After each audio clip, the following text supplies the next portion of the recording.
শ্রমিক এবং কর্মজীবী মানুষ শুধু শ্রমিক না, শ্রমিকদের বাইরে শ্রমিকের একটা সংজ্ঞা আছে, আবার কর্মজীবীরও আলাদা একটা সংজ্ঞা আছে।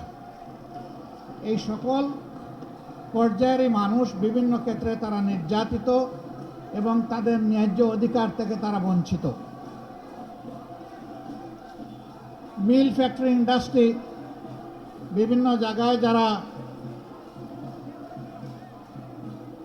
উদ্যোক্তা, তারা বিভিন্নভাবে তাদের সহকর্মী শ্রমিক এবং কর্মচারীদেরকে তারা উপযুক্ত মূল্যায়ন করেন না, তাদের শ্রমের মর্যাদা দেন না, কর্ম পরিবেশ নিশ্চিত করেন না। এটি হচ্ছে বাস্তবতা। আবার আরেকটা বাস্তবতা আছে, তারা যেমন নির্যাতন করেন শ্রমিকদের উপর, আবার তারা নির্যাতিত হন চাঁদাবাজদের হাতে। চাঁদাবাজরা বিভিন্নভাবে তাদের কাছে হাজির হয়, বিভিন্ন রূপ নিয়ে হাজির হয়, বিভিন্ন দিবস পালনের জন্য হাজির হয়, এমনকি আজকের দিবসটি পালন করার জন্যও বিভিন্ন জায়গায় হাজির হয়েছে।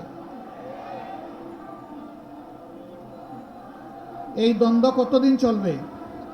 আমরা চাই না এই দ্বন্দ্ব চলুক। আমরা চাই মালিক পক্ষ এটা বুঝবে, শ্রমিক বাঁচলে আমার শিল্প বাঁচবে, আমার ব্যবসা বাঁচবে। শ্রমিক যদি না বাঁচে, আমার ব্যবসা এবং শিল্প বাঁচবে না। আবার শ্রমিকরাও বুঝবে, উদ্যোক্তা, মালিক, শিল্পপতি যারা আছেন, তারা যদি বাঁচে তাইলে আমরাও বাঁচব। কারণ আমার কর্মস্থলটাই যদি ধ্বংস হয়ে যায়, আমি দাবিটা করব কার কাছে? এই জন্য উভয় পক্ষেরই এখানে দায় আছে, দায়িত্ব আছে।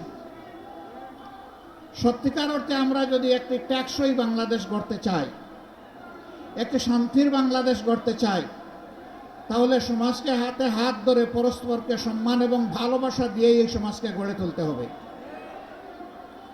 যেদিন মালিকরা শ্রমিকদেরকে মন ভরে আদর করবেন এবং সম্মান দিবেন, তারা নিশ্চিত থাকতে পারেন শ্রমিক তার 16 আনার শক্তি উজাড় করে এই মালিকের পাশে থাকবে। আর শ্রমিক যতদিন পর্যন্ত অনুভব করবে যে আমার মালিক তো আমাকে মানুষই মনে করে না, আপনি ধরে নেবেন সেও আপনার শিল্পের সংরক্ষণের দায়িত্বও কিছু মনে করবে না। উভয় পক্ষ আমরা ক্ষতিগ্রস্ত হব। এই জন্য শ্রমিক কল্যাণ ফেডারেশনের মূল কাজটি হচ্ছে মালিক এবং শ্রমিকের সমন্বয়ে একটি দরদি, একটি পারস্পরিক ভালোবাসা এবং সম্মানের সমাজ গড়ে তোলা। আমরা সেই সমাজটাই দেখতে চাই।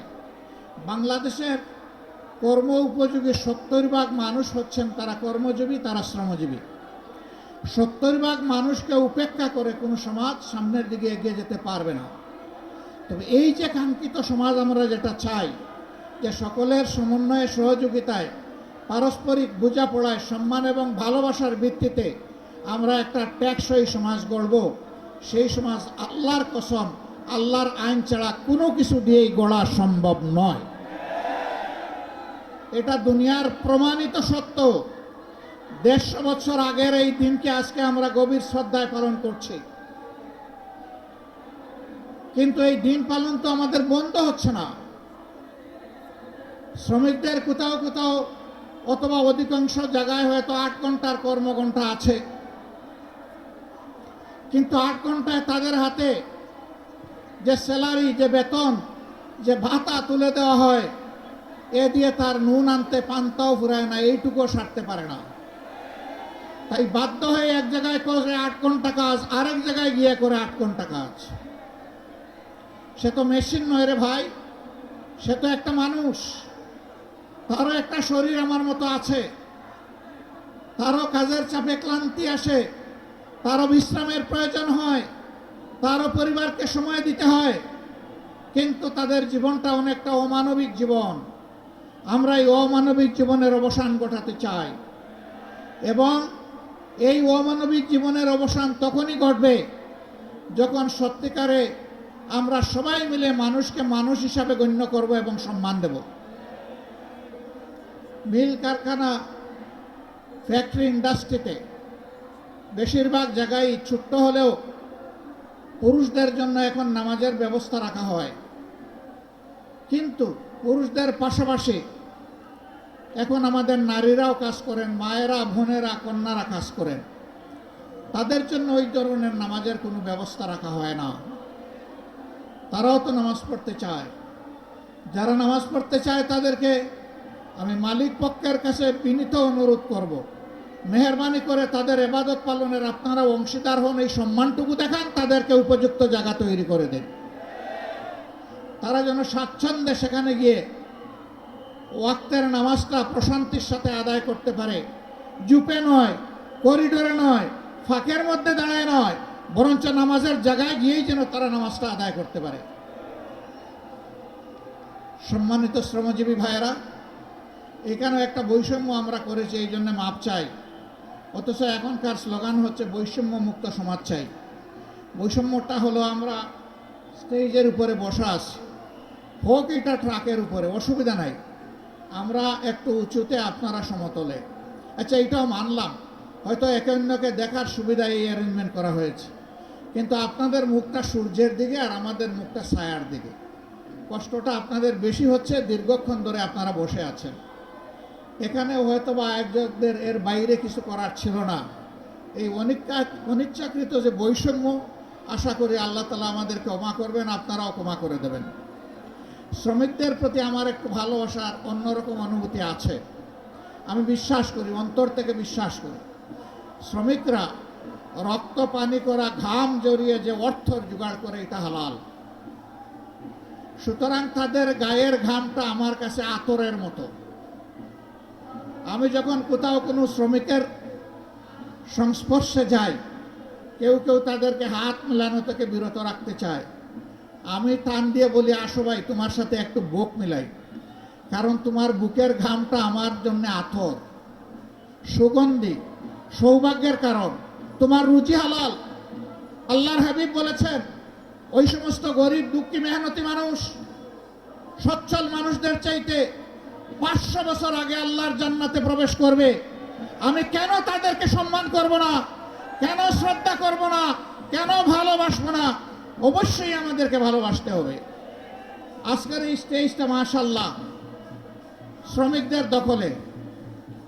আমি তো আছি আপনাদের রুহানি সহকর্মী, কিন্তু একদম জিসমানি সহকর্মী হচ্ছেন সেক্রেটারি জেনারেল জামাতে ইসলামী। তিনি শ্রমিক কল্যাণ ফেডারেশনের কেন্দ্রীয় সভাপতি ছিলেন। এরপরে বসা আছেন আমাদের নায়েবে আমিরদের মধ্যে যিনি বয়সে জ্যেষ্ঠ, জনাব অধ্যাপক মুজিবুর রহমান সাহেব, তিনিও আপনাদের কেন্দ্রীয় সভাপতি ছিলেন। এরপরে আরেক নায়েবে আমির, তিনি বর্তমান কেন্দ্রীয় সভাপতি। একজন মাত্র নায়েবে আমির বাকি আছে, ডক্টর সৈয়দ আবদুল্লাহ মোহাম্মদ তাহের। আমি ভাবতেছি তাকেও কোনদিন টান দিয়ে আপনারা কেন্দ্রীয় সভাপতি বানায় নেবেন, আর আমার পালা শেষে ইনশাআল্লাহ। কাজেই শ্রমিকদেরকে আমরা কিভাবে মূল্যায়ন করি, এই বিষয়টা আজকের স্টেজে একটা তার প্রতিচ্ছবি। আলহামদুলিল্লাহ, আমরা আসলেই মানুষের মধ্যে কোনো বৈষম্য দেখতে চাই না, এবং মানুষকে তার কর্ম, শ্রম কিংবা শিক্ষা অথবা পেশাগত জীবন দিয়ে আমরা বিবেচনা করতে চাই না। মানুষ আশরাফুল মখলুকাত। দল ধর্মের ঊর্ধ্বে উঠে আমরা মানুষকে সম্মান জানাতে চাই, এবং এরকমই একটা বাংলাদেশ গড়তে চাই। সেই বাংলাদেশটা আল্লাহর কোরআনের ভিত্তিতেই সম্ভব, রসুল মকবুল সাল্লাল্লাহু আলাইহি সাল্লামের মাদানী শাসন ব্যবস্থার মাধ্যমে সম্ভব। বাংলাদেশ জামাতে ইসলামী এই সম্মান এবং শান্তির শাসন ব্যবস্থা কায়েম করার জন্য লড়াই করে যাচ্ছে। এই লড়াইয়ে আপনারা অংশীদার, গর্বিত অংশীদার। আপামর শ্রমিক জনতাকে এর সাথে সম্পৃক্ত করার এই লড়াই আপনাদেরকে অব্যাহত রাখতে হবে। শ্রমিক বোন এবং গৃহকর্মীদের উদ্দেশ্যে আমি একটা কথা বলতে চাই। আমাদের প্রতিপক্ষ আমাদের বিরুদ্ধে অপবাদ ছড়ায়, জামাতে ইসলামী ক্ষমতায় গেলে মহিলাদের আর কোনো কাজ করতে দিবে না, ঘর থেকে বের হতে দেবে না। আমরা আমাদের এই বোনদেরকে নিশ্চয়তা দিচ্ছি, তারা তাদের যোগ্যতা এবং পছন্দ অনুযায়ী কর্মক্ষেত্রে কাজ করবেন। এখন তাদের কোনো সম্মান নাই, তাদের কোনো মর্যাদা নাই, এবং তাদের কোনো নিরাপত্তা নাই। সেই রাষ্ট্রে ইনশাআল্লাহ তাদের মর্যাদাও আমরা কায়েম করব, তাদের নিরাপত্তাও নিশ্চিত করা হবে ইনশাআল্লাহ। নারী পুরুষ সকলে মিলে এই স্ব কর্মক্ষেত্রে দেশের উন্নয়নে, দেশের স্থিতিশীলতায়, গতিশীলতায় আমরা সবাই মিলে ইনশাআল্লাহ অবদান রাখবো। সেই সাম্যের সোনার বাংলাদেশ গড়ার সংগ্রাম সেই দিনই আমাদের থামবে, যেদিন মানুষের ঘরে ঘরে সুখ, শান্তি এবং মর্যাদা পৌঁছে যাবে। আল্লাহ রাব্বুল আলামিন সেই বাংলাদেশ গড়ার পথে, কোরআনের শাসন কায়েম করার পথে আমাদের সকলকে হাতে হাত মিলিয়ে, কাঁধে কাঁধ মিলিয়ে আমাদেরকে কাজ করার তৌফিক দান করুন। শ্রমিক কল্যাণ ফেডারেশনকে অন্তরের অন্তঃস্থল থেকে আজকের এই বিশাল সমাবেশে দাঁড়িয়ে দুটি কথা বলার সুযোগ করে দেওয়ার জন্যে আমি কৃতজ্ঞতা জানিয়ে, আপনাদের সকলকে ধন্যবাদ জানিয়ে আমার বক্তব্য এখানেই শেষ করছি। আল্লাহ হাফেজ। বাংলাদেশ জিন্দাবাদ। বাংলাদেশ শ্রমিক কল্যাণ ফেডারেশন জিন্দাবাদ।